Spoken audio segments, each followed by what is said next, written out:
जी अस्सलाम वालेकुम चेयरमैन साहब, असां जनाब इस टाइम आए हैं फैज़पुर शरीफ। ठीक है, यह जनाब पोस्ट ऑफिस भी है, इधर नाल बैंक भी है। ये उत्थे जनाब तलाब बनते आ। ए देखो माशाल्लाह जनाब बतखां इत्थे नहाई रही, खुश होई रही। तो ये रोड जी है ना, मेन रोड, ये जनाब चकसवारी जानी है। तो इसने बारे जरा तुसां कोई थोड़ा जा इयां तबसरा करो, हम ख्यालात नज़ार करो अपने ना। दोस्तों बड़े अफसोस का मकाम है फैज़पुर शरीफ है।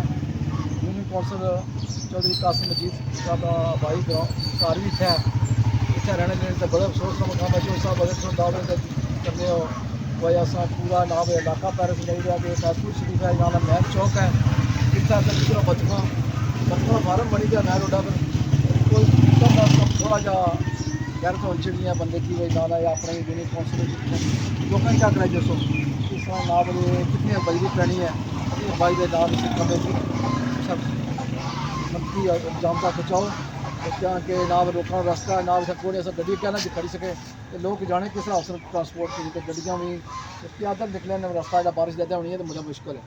अल्लाह ताला तो सलामत रखा तो अल्लाह ताला थोड़ी की ज़्यादा समझो तो चौधरी साहब कम अज कम लोगों ने पूरे हल्के ने तो बहुत कम कराए ने बहुत पुल बनाए ने तो इतना भी थोड़ा जा जैक बनाई होता। अल्लाह ताला सारे सलामत रखे। चेयरमैन साहब एक सवाल है कि इस तो पीछे भी रोड बनती भी है, सजा भी बनती है, खबर भी इस तो अगे भी रोड बनती है, इधर तो ये बिच टोटा छोड़ने वजह क्या हो सकनी है? ये कोई जाती इख्तलाफात ने या क्या रोल है? हमारे सब कोई जाती हो सकना क्योंकि एक टोटा कोई 200 फुट 300 फुट जी हाँ पीछे रोड तैयार है। ठीक है, परली रोड भी तैयार है, तो जिस यहाँ गड्डी खलती है उस तो क्या भी रोड तैयार है। ठीक है, लेकिन ये भी जो पीस है 400 या 500 फुट छोड़ने नहीं कोई ख़ास वजह क्या हो सकनी है? ये अवाम इलाका की तंग करने की वजह या क्या रौला है? कोई इसना अवाम इलाका की तंग करने नहीं है, और तो कोई सब जहाँ पर इतने कोई अपना खर्चा भी नहीं कोई ना बड़े दावे करने तो इसमें कम ही तो कोई छोटा जा कम है ना। जी हाँ बिल्कुल, तो कोई तुम सामने सारे ना जितने लोग तकने लियो तुम दसी लो फैज़पुर शरीफ ने लोग कोई ना तकने लियो तुम कोई गलत चीज़ ना दसी दे नाला ये लोगों बहुत बड़ी ज्यादा है। फैज़पुर शरीफ ने लोगों चकसवारी ने लोगों जोड़े लोग कितने महले ले उन्होंने बहुत बड़ी ज्यादा है जो बंदा निकल नहीं सकना इस तलाश। असा नाल जनाब सफियान जट साहब न, तो सफियान जट साहब को मैं पूछा कि सफियान साहब कि तुसा इतने मकामी भी है वो तुसा बेहतर असा की गाइड कर सो कि इतना क्या वजह है कि ये तालाब इतना छोड़ना मेन रोड पर क्या वजह है कि ये क्यों छोड़ा गया है? तो इस थोड़ी वजाहत कर सो।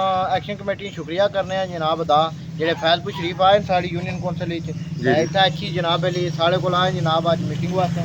तो ये जनाब गुज़िश्ता 2-3 ध्याड़े पहले मैं वीडियो भी लाई थी, ताजर बरादरी सारी कट्ठी हुई थी और उन्हें एक कॉन्फ्रेंस की थी कि जल्द तो जल्द ये रोड पक्की की जाए। बाकी सारी रोडां पक्कियां हुई गई, लेकिन ये कच्ची छोड़ी गई है। आधा किलोमीटर ना टोटा हुआ जो तंगदेओल नहीं रोड है कि नाल मिलाना ढंगरी बाजार नाल। ठीक है, चकसवारी बाजार तक भी ये रोड जानी, ये रोड जानी विच ढंगरी बाजार ना टोटा छोड़िया गया है। छोड़ने नहीं वजह असा जो मेन हमारा जो सवाल है कि ये इतना टोटा आधा किलोमीटर टोटा छोड़ने नहीं वजह क्या है? आधा किलोमीटर तो घट है, बल्कि कि सारा बाकी टोटा बनी गया है, लेकिन जिथे मेन प्रॉब्लम सी जिथे मेन जनाब ये तालाब बनते हुए मेन रोडा पर इस टोटे की जनाब अधूरा छोड़ने नहीं कोई ख़ास वजह कोई ख़ास रंजिश है या कोई और मसला है?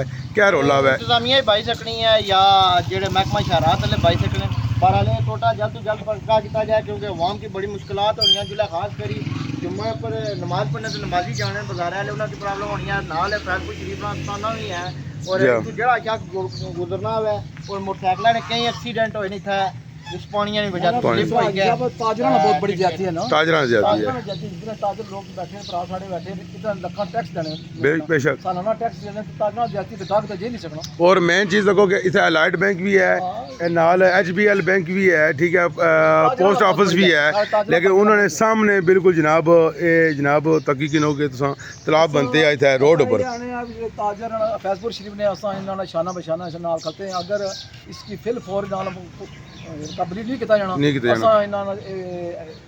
ताजर ने फैज़पुर शरीफ में इन्हें मशावरत करी तो इन्हें एहतजाज करने। जी ठीक हो गया जनाब, बड़ी मेहरबानी, जज़ाकल्लाह।